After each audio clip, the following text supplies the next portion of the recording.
चलिए दोस्तों, खेसारी लाल के गाने का पोस्टर आ गया है। इस वीडियो में शुरू से लेकर अंत तक बना रहिए। हमेशा ऐसा वीडियो न्यू इन्फॉर्मेशन जितना जल्दी लाने को मैं प्रयास करता हूं।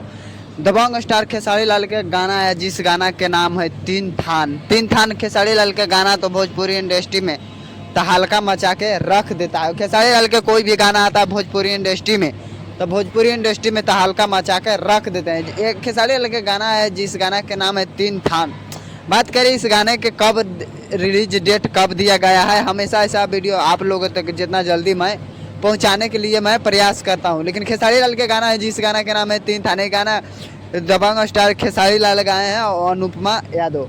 ये गाना तो भोजपुरी इंडस्ट्री में तहलका मचा के रख देगा। बात करें कि कब आएगा, तब 5 जनवरी को 5 तारीख के सुबह 7 बजे एक खेसारी लाल के गाना आ जाएगा। भोजपुरी इंडस्ट्री में तहलका मचा के रख देगा। हम हमेशा ऐसा वीडियो न्यू इन्फॉर्मेशन आप लोगों तक जितना जल्दी लाने को मैं प्रयास करता हूं। अगर इस वीडियो पर नए हो तो इस वीडियो को लाइक और सब्सक्राइब जरूर करें। पूरा वीडियो देखने के लिए धन्यवाद।